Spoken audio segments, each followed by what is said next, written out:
saw him standing there, sad look in his eye. The kids ran to the playground, but each one passed him by.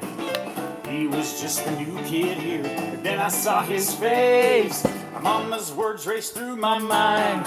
It was like I heard her saying, be a good deed doer and do it every day.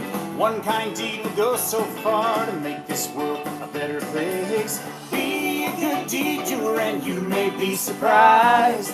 Doing good to others makes you feel so good inside.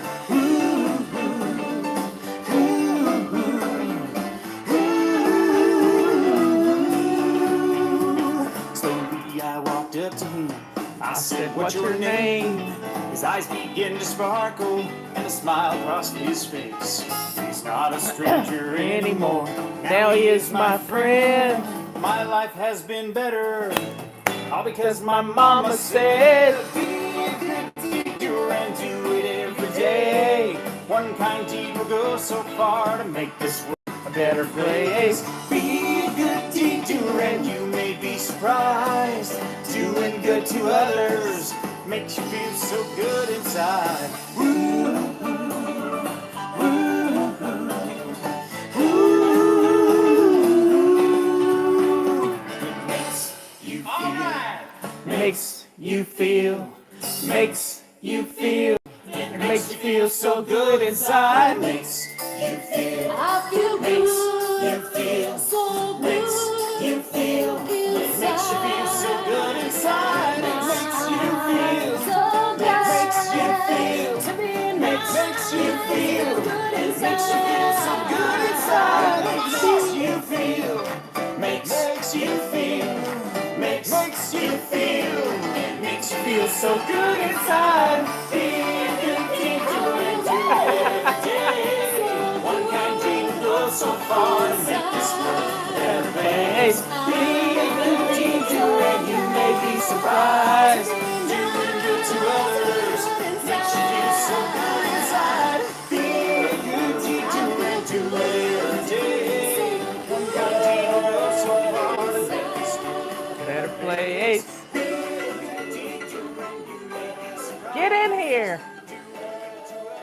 Yeah, get on in here. It's Saturday morning, and it's Family Fun Day. I just have a true confession. I didn't go to bed till 2 o'clock in the morning. I'll be honest with you. I got all involved in a live stream watching the night sky. Now, I live in Western North Carolina. I live in the mountains, and I grew up in total flatland in West Tennessee. We had a 360-degree horizon at the house that I grew up in, and the house Justin and I lived in with his dad.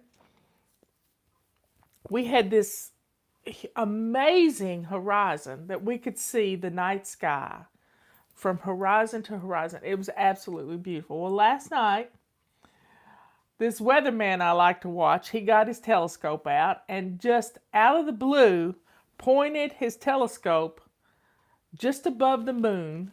I got a telescope when I was 10 years old for Christmas. I loved looking at the night sky, but we really can't look at the night sky here anymore because I can only see a small window, and that's my view out back. I can see that way, but there's mountains in the distance, and you just really can't see a whole lot because of light pollution over the city of Brevard and different things. But he pointed his telescope out into the great beyond and got the freakiest image of a gas. I don't know if it was a gas or part of the Milky Way galaxy. I have no clue. He doesn't either.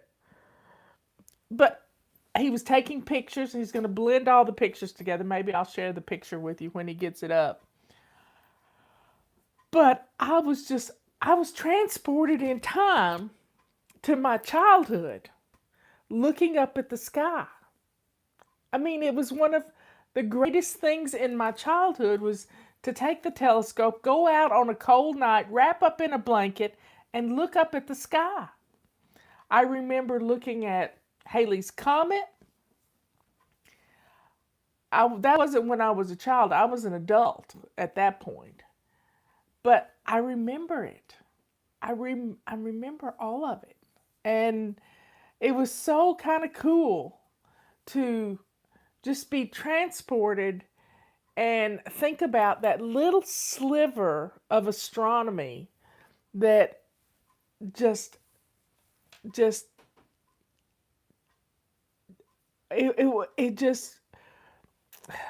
just brought me back. So if you get a chance tonight and you've got a telescope in some closet that is cluttered, get the telescope out. Get the kids looking at the sky. Look at the moon. All the craters on the moon. I mean, there are websites where you can see what's going on in the night sky. There are apps on your phone where you can see what's going on in the night sky. And just expose your children to the beauty of the universe. Make some memories. I don't have a telescope anymore. Don't have a telescope. We used to have, but we got it at an auction, and I think we gave it away to somebody that would use it because we have no window on the world. It's either straight up or out toward the mountains, out toward the Blue Ridge. Now, some people like to go up on the Blue Ridge and look at the stars. It's beautiful up there, and there's no light pollution. But we weren't looking at anything. He just focused his telescope randomly and put it up on the TV, put it up on the computer monitor, and it was just this, whew, just a smear of something. He called it freaky, but I can't wait till he figures out what it was, because it was quite interesting, and I felt like a child again. And when you can transport yourself back to a time when you were innocent and your imagination and your curiosity about the universe, it was just beautiful. And I felt connected. I felt connected to God, I'll tell you. I really did. So allow yourself give yourself permission to go there. To look up at the sky and understand that God made that. I mean, I've been reading Genesis. You know, in the beginning, the world was without form and void. And God said, let there be light. He spoke it into existence. All the stars, the moon, the earth, all of it. He just made it happen. So we have had, we haven't talked about this in a while, but in the summer times, we didn't have much of a summer last year because of COVID. But people have done Camp Gonna Wanna Fly, and they have slept during the day and stayed up all night watching the stars. Yeah, slept during the day and stayed up all night watching the stars. And they would learn about the constellations. They would learn how to find the constellations. Did you know you can lay out in your backyard if you have an open backyard, and you can take a flashlight with a tight beam on it, and you can trace the constellations, the stars, and point them out to your children with that flashlight. It's a beam of light, and it's infinite. It's like a laser pointer, but you can't use a laser pointer. That's not legal. But you could use a flashlight to trace out the stars, like the Big Dipper and the Little Dipper. All I can see is the the point of the star, the North Star, out my back deck. Yeah, somebody's reading the scripture too. Let me grab my Bible right here. If I don't drop it. Okay.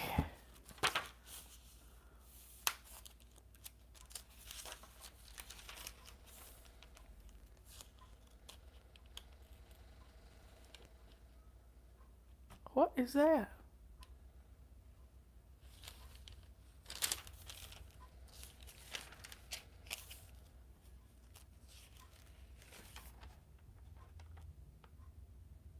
That's quite weird. In the beginning, God created the heavens and the earth. And the earth was formless and empty, and darkness was over the surface of the deep, and the Spirit of God was hovering over the waters. And God said, "Let there be light." And there was light, and God saw the light was good, and he separated the light from the darkness, and he called the light day, and the darkness he called night. And there was evening, and there was morning, the first day. And God said, "Let there be an expanse between the waters to separate water from water." And so God made the expanse and separated the water under the expanse from the water above it. And it was so. And God called the expanse sky. And there was evening and there was morning the second day. Let the waters under the sky be gathered up into one place, and let the dry ground appear. And it was so. And God called the dry ground land. And he gathered the waters he called seas. And he saw that it was good. And then God said, "Let the land produce vegetation, seed-bearing plants and trees on the land that bear fruit with seed in it, and according to their various kinds." And it was so. And God produced vegetation, plants bearing seeds according to their kind, and trees.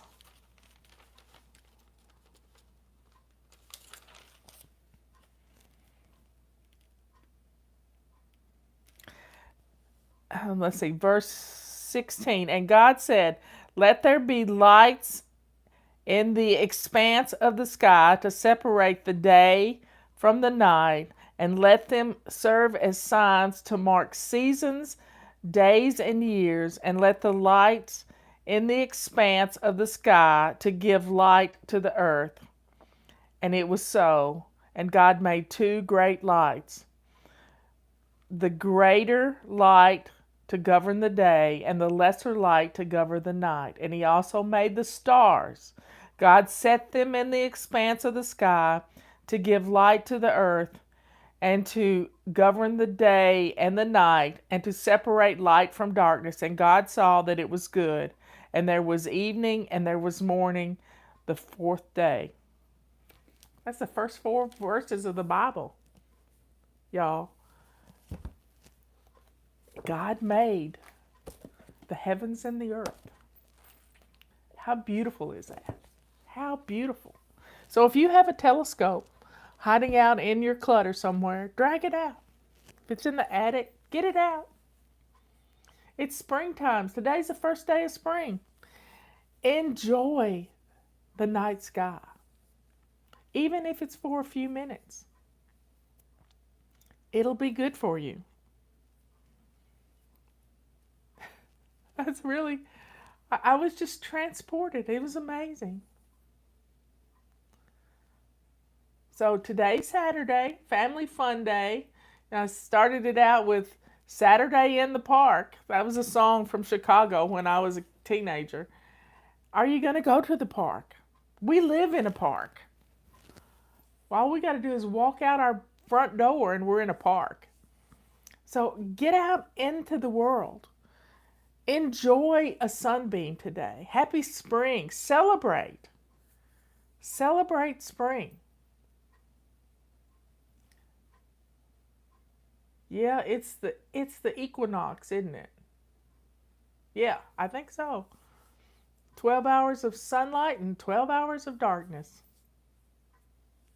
The day and the night are equal. Y'all have a great day. Make some memories. Um, this next week we're in zone 4, our master bedrooms. You can get head start on that if you want to get your sheets washed today. But for the main thing is just enjoy the time. Get out into the world and have fun today. Don't stay inside unless it's rainy and nasty. Get outside and play. We all want to play. So do it. Feed ducks. Feed the ducks, yeah. Go somewhere where you can feed the ducks. Have fun with your family. They're only little ones. Enjoy this time. Enjoy it. I love you all. I will see you at 3 o'clock for tea time. Don't be late. That's the pot calling the kettle black. Go out and buy some plants. Start some seeds. Take your tiller or take your spade and tear up a little ground. Get the ground ready to take in those seeds. Plant some pansies. They'll be good till June. Anyway, I love you all. I will see you. They're saying don't feed the ducks bread. You don't really need to feed anybody bread. I love you all. I'll see you at 3 o'clock. Have some fun today. Bye.